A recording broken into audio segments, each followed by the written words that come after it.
Білім мен ғылымның қарыштап дамыған заманында инновациялық қондырғыларға деген сұраныс жоғары. Себебі тың технологиялық құрылғылардың барлығы күнделікті өмірде орын алатын мәселелерді шешуге ғана емес, жалпы қоғам өмірін жақсартуға бағытталатын сөзсіз. Семей қаласындағы физика-математика бағытындағы Назарбаев зияткерлік мектебінің оқушылары бүгінде өткір тұрған мәселелерге назар аударып, шешу жолдарын іздестіруде. Бұл жолы семейлік оқушылар озон қабатын қалпына келтіретін құрылғы ойлап тауып, су қоймасын қоқыстан тазартатын эко-робот макетін жасап шығарды.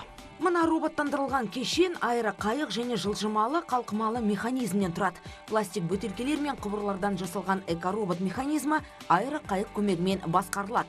Осы арқылы жылжымалы қалқымалы механизм су астындағы және су бетіндегі қоқысты жинайды. Арнайы насадкалар арқылы олар түрлі қоқыстарды судың бетінен және оның түбінен жинай алады. Мысалы, қазір бізде магнит орналасқан. Магнитіміз темір қоқыстарды түбінен жинай алады. Мысалға, қазіргі таңда гайкаларды көре аласыздар. Ол гайкаларды көтереді де арнайы контейнерға апарады. Су қоймаларын тазартатын роботтар, құрылғылар бар. Бірақ та біздің идеядан олар өзгеше, яғни олар тек қана су бетінен тазартылады, және де олар түрлі мыс қоспаларынан және де басқа да бір материалдардан жасалған.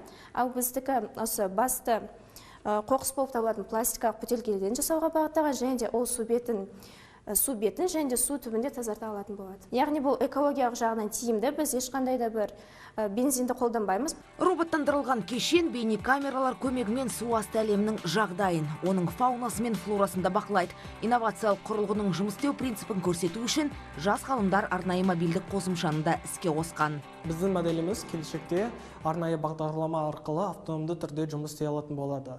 Ал қазіргі таңда біз арнайы қосымша арқылы оның жұмысын бақылай аламыз. Мысалға, арнайы қосымша арқылы біз оның жылдамдығын немесе бағытын оған бере аламыз, және ол су қоймаларында арнайы бағыт бойынша, маршрут бойынша біздің қоқыстарымызды судан жинай алады. Жас зерттеушілердің ендігі жоспары жобаны жетілдіріп патентке ұсыну. Экологиялық технологиялар бағытында Мағжан мен Диастың бірігіп қорғаған жобаларды өзекті. Олар жердегі озон қабатын қалпына келтіру әдіс тәсілінің теориялық жаңа идеясын макет түрінде ұсынып отыр. Антарктиданың астыңғы бөлімде улы газ, метан бар. Ол үстіге көтерілсе, ол тірі ағзалардың жойылуына және ауаның ластануына әкелуі мүмкін. Сондықтан осы біздің ұсынылып отырған жобамыз ол озон қабатын қалпына келтірудегі жаңа идеясы ретінде ұсынылады. Ғылыми жоба озон қабатының тесілуі, қоршаған ортаға әсері және қалпына келтіруге арналған. Оқушылардың айтуынша озонатор зауыты озонды өндіреді. Стратосфералық қабаттарда көбінесе антарктикалық жел ағындар болады, Антарктидада.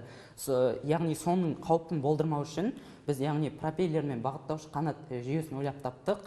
Яғни оның жұмыс істеу принципі, яғни бағыттаушы қанат осы пропеллерді желге қарсы бағыттап отырады, ал жаңағы пропеллеріміз осы жаңағы туып тұрған желге қарсы бағытталған күш жасайды. Соның әсерінен біз құбырдың майыспауына кепілдік бере аламыз. Ал енді осы әкелінген озонды біз жаңағы дирижаблімізбен, яғни осындай капсуланы алып, одан кейін жоғарыда, яғни геостационарлық орбиталарда арнайы спутниктер болады. Оның бірі NASA Aura, ол жаңағы озонды бақылауға арналған құрылғы. Ол осының сигналы бойынша қажетті жерлерге озон сеуіп, қайтадан өзінің орнына барып отырады. Оқушылар идеясының жүзеге асуына ғылыми жобаларға жетекшілік еткен Шарипа Таласпаева, Рая Смағұлова, Азиза Ақтамбердина сынды мектеп ұстаздарының зор үлесін атап өткен жөн. Республикалық ғылыми жобалар сайысы жүлдегерлерінің ендігі мақсаты макет түріндегі құрылғыларды болашақта инновациялық технология ретінде қолданысқа енгізу.